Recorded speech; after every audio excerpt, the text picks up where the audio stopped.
Welcome back to another episode of Search It Up with Sienna, the web series where I use IMDb to discover and talk about all different types of movies and TV shows, and how the people in front of and behind the camera not only make it all possible, but are somehow all interconnected. I talk directly with the talent about their backstories and experiences on and off set, and what they're up to today. On part 1 of this episode about Only Murders in the Building, I spoke with writer and producer Madeline George. And today, I am very excited to welcome actor Adina Verson, who plays Poppy White on Only Murders in the Building. In seasons 1 and 2, Poppy, aka Becky Butler, is Cinda's assistant. Cinda's played by Tina Fey. As the story unfolds, Poppy becomes embroiled in the mystery of who killed Bunny Folger. Adina Verson shares her experience in the show and in her career. And now, without further ado, here's my interview with Adina Verson. What inspired you to pursue acting? I mean, it's something that I started doing when I was a kid. I loved the community aspect of it. I did a lot of like community children's theater and musicals, and I was always kind of too embarrassed to say that that's what I wanted to do Yeah, I get that. as a profession, and so I never really expressed that to anyone. And luckily slash unluckily, we moved around a lot when I was in high school, and so I went to 3 different high schools.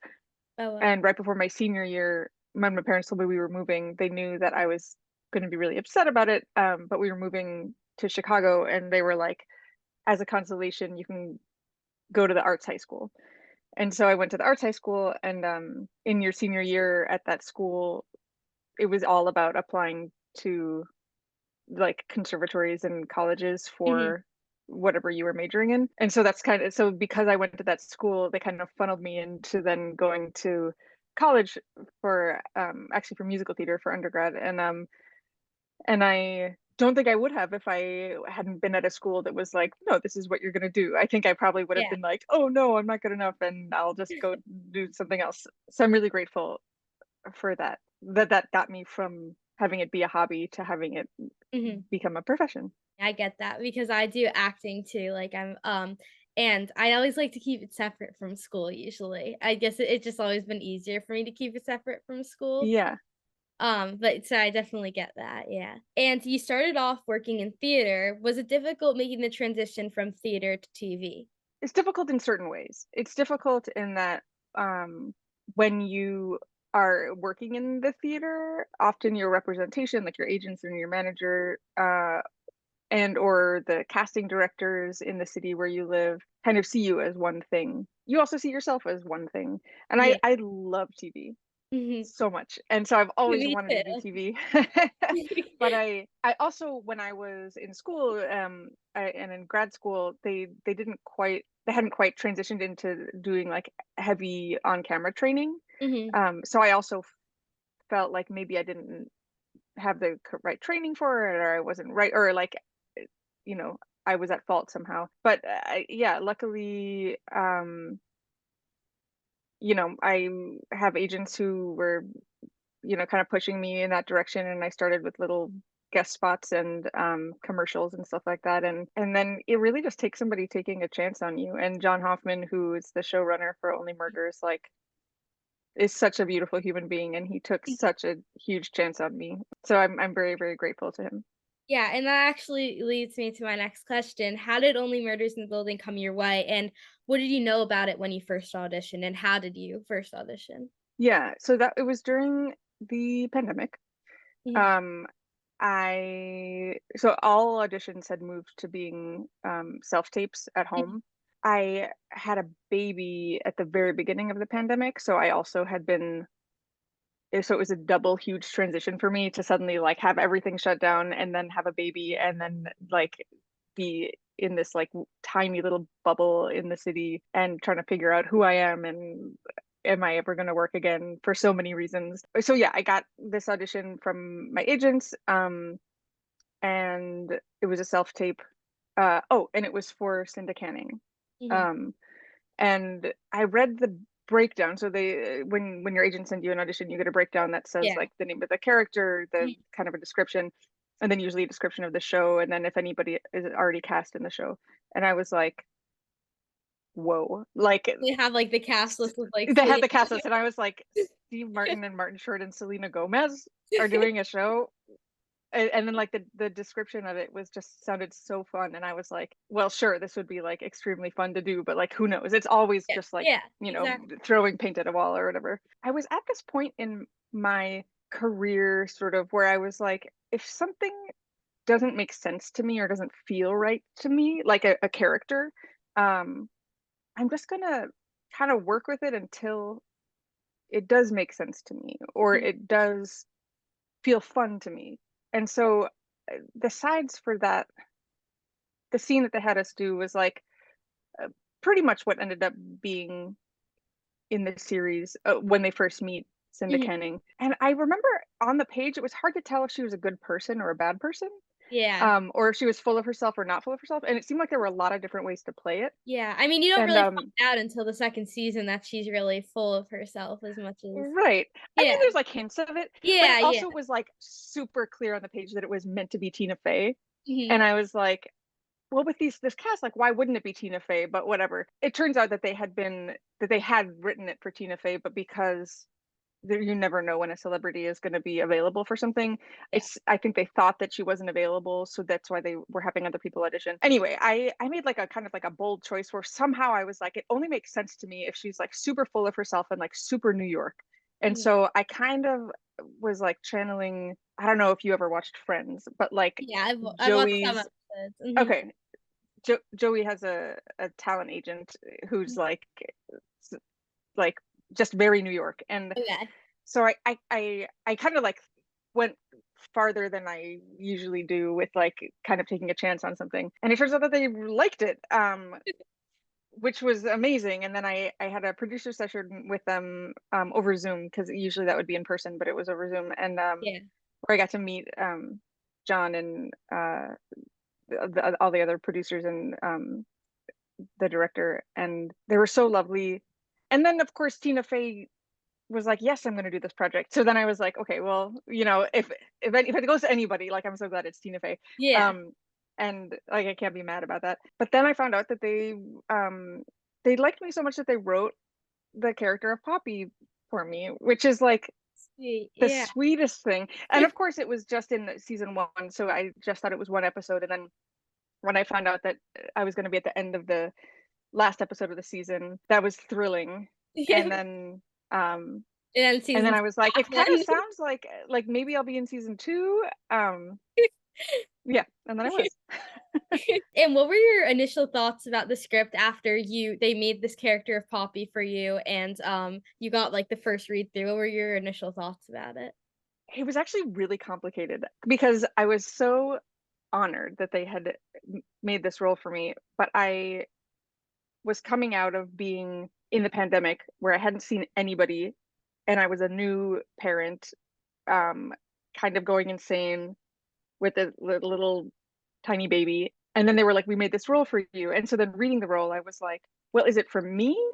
And who do they think that I am? Because they don't actually know me. Yeah. Or is it the character that I was playing in the audition for Cinda Canning? Or is it a new character? Or like, who do they? Because usually when you audition for a role, you know what they want when you go in for the Yeah. job Yeah. because you've done it in the audition. But I didn't do it in the audition. So I was like totally jinxing myself, being like, I don't know what they want. And I was like so nervous. And then like the first time that I was out of my apartment and away from my baby was on set that day. And suddenly I was in a room with Selena Gomez and Martin Short and Steve Martin. And I was like, I don't even know what's going on. Yeah, I actually wonder if the Poppy that I gave them was the Poppy that they had the idea of when they Mhm. wrote her. But ultimately, yeah, she seemed to be like a good girl, smart girl who's trying to keep it together. What are your thoughts about Poppy? Like, do you think how do you, like, get into character for her? Do you think you relate to her in any way? Like, how was your process of, like, getting ready to go on set and shoot for Poppy? Well, it's interesting with TV because you don't have the end game. I mean, I knew at the beginning of season 2 what the what the end was going to be, but I didn't have the scripts. So I Mm. didn't know the details necessarily of like how one thing connects to another, or what you were going to learn about her backstory. Like I didn't know that. You kind of have to really live in the moment when you're doing TV, and just work with what you have, and maybe with particularly with a show like Only Murders, like be okay giving different takes Mm. if they're doing multiple takes, and trust that the editors know which take is kind of best for the story. Yeah, I think that the like self-deprecating, anxious person comes really naturally to me. And so I feel like that was an easy way to kind of step into Poppy. And as far as like piecing all the pieces together as you learn more about her, that was kind of, I was kind of learning that at the same time that the audience was.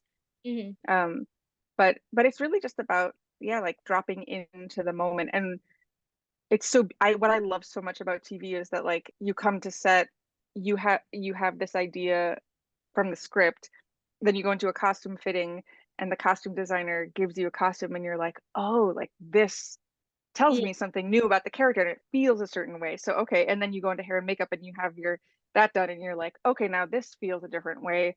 And then you walk onto set, and the set designer and the set decorations, especially in Only Murders, are just like incredible. And so then you're Yeah. like, ooh, and so now like I learned, like when we did the Becky flashback, the wig that they gave me with like the red hair, and the clothes that she had me wear that were like so dated and like and like so different from Poppy, and then to walk into like this little set that they had built for like her house where that she lives with her dad, like it was so specific. Yeah, And it definitely. just like it like it TV, I feel like, is so much less in the hands of an actor than theater. Yeah. And to be able to like allow that and Mhm. um enjoy that is really special. I was wondering if it was different preparing for your character in season 1 versus season 2 because of Poppy being, like, convicted of this huge murder, and, my additional question to that is, when did you what was it like, and when did you find out these details that, you were gonna be Becky and Poppy, and, you were gonna be this huge part in season 2? I feel like I was able to kind of like enjoy season 2 more in a way because I kind of knew who Poppy was by Yeah. that point. Like it was kind of clear the relationship between her and Cinda, and like Mhm. and it was easier for me to walk into it. I just had less self-doubt. The rest of it was kind of strange because uh John and Jess, uh showrunner and one of the producers, had a Zoom with me before we started shooting and told me what Poppy's story was going to be, and pretty much mapped it out and told me about the Becky thing. Mhm. But there were still some things that they hadn't written that weren't finalized. So I Yeah. had like a very kind of broad idea. And it wasn't until I got onto set that I realized that nobody else knew. It was so weird because I was like, I'm part of the gang now. And I'm like coming onto set, and I'm like gonna be a part of season 2. And then everybody was like, oh, it's Poppy again. Okay, it's Poppy. Like, are you going to be back for another episode? And I was like, oh, yeah. Oh, they don't know. I think so. Like, and yeah, it was strange and very meta to be like keeping it a secret, and then trying to figure out how much to kind of show or change who Yeah. Poppy is, and decide like, when am I lying? When am I not lying? How good of a liar is she? When I'm saying something, what am I, yeah, like what am I pretending that I want, and what do I actually want, and how do I play that? Um, Especially without having all the information for the later part of the season. I found it that it was like the best option was to decide that Poppy's a very, very good liar because she's gotten very far. So I feel like that was also best for me because then I could just play what was in the scene instead of Yeah, playing instead of two things at the same time. yeah. But I hope that there's like little tiny little looks and things throughout the season that if somebody's rewatching it, they can be like, oh, she knew, or she like Yeah, reacted in a. definitely. That's for me rewatching, that's what I love to do with rewatching the shows. I always find, like, now that I know who was the killer and all these, like, secrets, I can kind of see how geniusly they hinted it throughout. Like even you never see it until you rewatch and you're like, oh, like even Right. I was just rewatching one of your episodes the other day to prepare for this. It was the last episode in season 2, the killer reveal party, and they did the Becky flashback, and I just loved like the little smirk you gave when you like cut your hair. Like that was just such like it just gave like kind of, even though at this point you know that that Poppy did it, you like kind of get this like glimpse of how she was almost like back in her life, how she had this like like kind of creepy mischievous side to her in a way. Totally, Yeah. totally. Like a little like evil Yeah, a little evil premonition. genius. Yeah. So you said you knew the murder, like it like kind of like they met with you before, and you said that some not a lot of people knew. Did you, when you realized that people knew, did how do you keep that from everyone? Like, but did you tell like some people, or were you just like, oh, I'm just gonna like wait for them to figure it out? Yeah, I just waited. I didn't feel like it was and a lot of people don't want to know. Yeah. The scene where I'm in like the tunnel, Yeah, um, with Lucy. with Lucy, yeah. Yeah. When we shot that day, it was like that scene and one other scene that like not a lot of people were in. I came to set wearing like the creepy Yeah. murderer outfit, and the whole crew was like, "Oh my gosh, it's Poppy!" And so then at that point, the crew knew, but I think that was Zoe's like first day Mhm. or second day, maybe. Yeah. And so I don't think that she had kind of put the pieces together. So I don't think that she realized maybe who I was or what it meant. So I think that kind of went over her head. And so then, but so then all the crew knew. So then going forward, like sometimes I would get like winks and like looks from crew members, which was Yeah, fun, and it made me feel like kind of like a part of the like the scrappy gang or something. Like we'll let the celebrities like have their have their ideas and um definitely. So will you be reprising your role in season 4?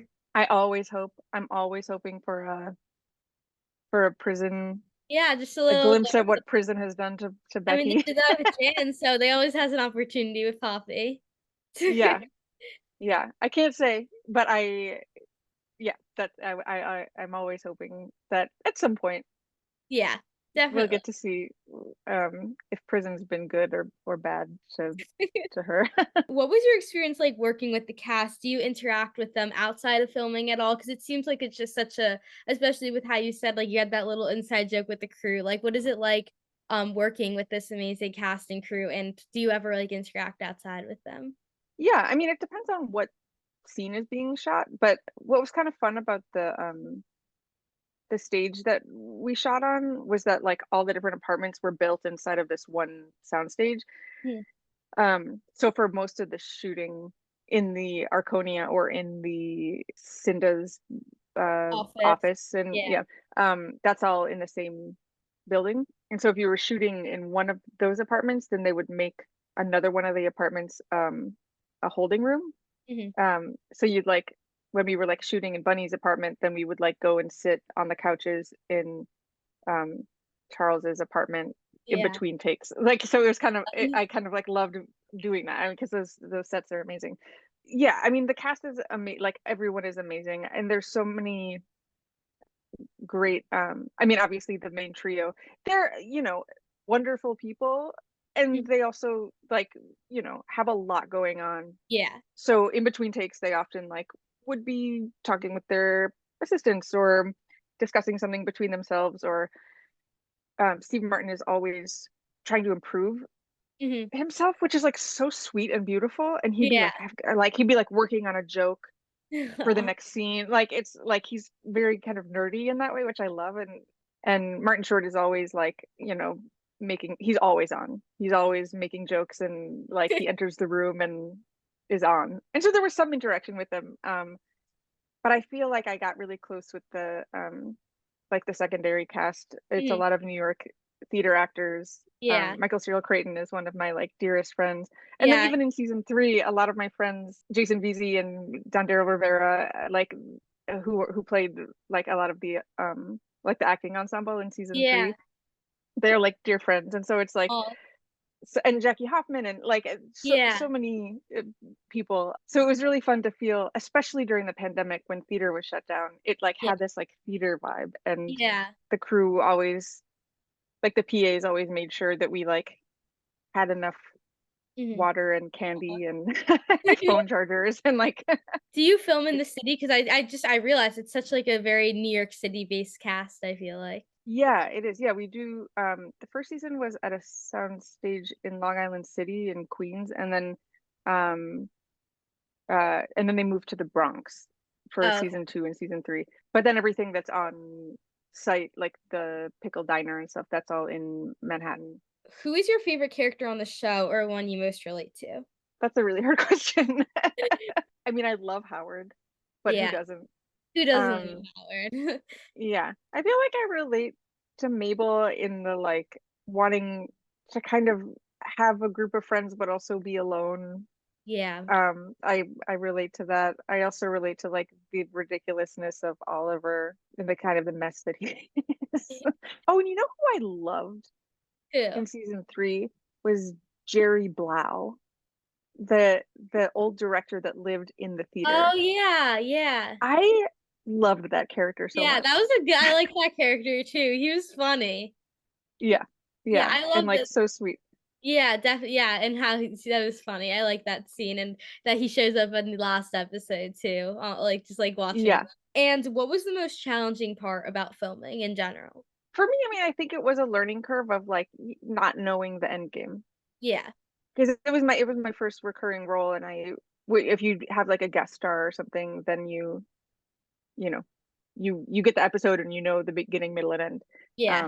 And same within theater, and with this yeah, it was different. Yeah. And I loved Lost when Lost was on TV, and I Oh, my remember reading parents that. love that show. Okay. Yeah. I don't- to age myself, but Michael Emerson, who plays like the villain on that show, I think that Uh-huh. I remember reading at one point that he was contracted to do one episode or Oh, two really? episodes or something like that, and then he ended up being like the villain for the whole show, Mhm. and that he never knew what was going to happen or what the reasoning was and stuff, and how he just had to kind of like leave himself open and always kind of leave that energetically open. And I remember reading that and being like, wow, that would be so fun. And so I kind of was like trying to Yeah. remember that the whole time. Is there anything that you can share that you're working on now, just in general, whether it's theater, movie and TV, just in life? I mean, it was a slow second half of the year with the strike, but I am working on a musical that's going to Broadway.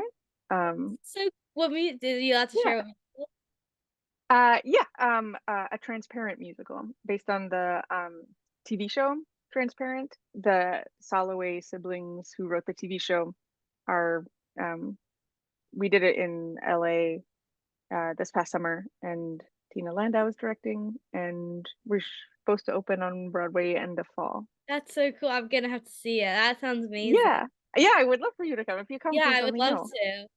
I love going to see Broadway shows. It's just something I've been doing recently more, because Oh, my mom good. wants to see a bunch, and it's always so much fun just watching them. And have you ever thought about directing or writing, or is there anything that ever interested you, in the entertainment business that's not acting? I feel like in a different life I would be a prop master. Like I That's so love interesting. I've asked this question before. I've never heard that, but I love that. I mean, I love like how you can get a prop that somebody made that like suddenly informs your character so much, and the amount of detail and Yeah. artistry that can go into it I on feel like stage that's a and big on thing TV. on Only Murders in the Building too. It's just like Big those time. little things that are like the whole that like are the whole character in a way.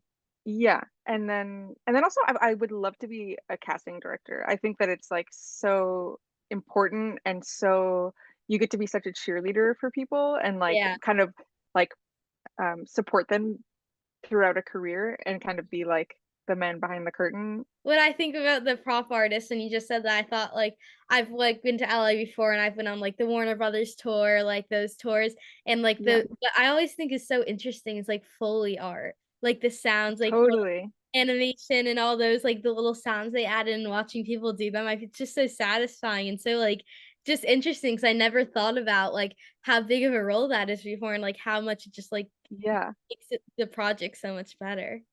totally. And how it's like it almost feels like not an ancient art, but a very old art in that Yeah. like 'Cause it makes me think of like Annie. I don't know if you ever like watched the musical yeah. Annie, like how there's like on the radio show, like there's like the Foley artist. Yeah, Yeah. it would be. It seems like a classic art. Yeah. Well, it's been so great talking to you. So I have one last, or well, technically it's 5 questions before we end. I do Okay, something with my guests sometimes called rapid fire, 5 questions, and you don't okay, have to answer it like very quickly, but kind of the first answer that pops in your head. Don't think about it too much. So I'm okay, gonna ask you the 5 questions. So here we go. okay. What is your favorite dessert? Vanilla ice cream. I love it. I feel ashamed saying that. I love vanilla ice cream. What job would you do if you weren't an actor? It could be not even in the entertainment business, it could be anything. I could see myself like working on a farm. That's cool. Yeah. Yeah, maybe, yeah. Is there a favorite hobby you have or something random you just like to do in your free time? I mean, currently it's mostly being a mom. I really love jumping on a trampoline. I have like a mini trampoline that I like to jump on I a love lot. That's so fun. No, I would feel like that's such a good stress reliever too. Totally, totally. Just like Um, shake your body around. yeah.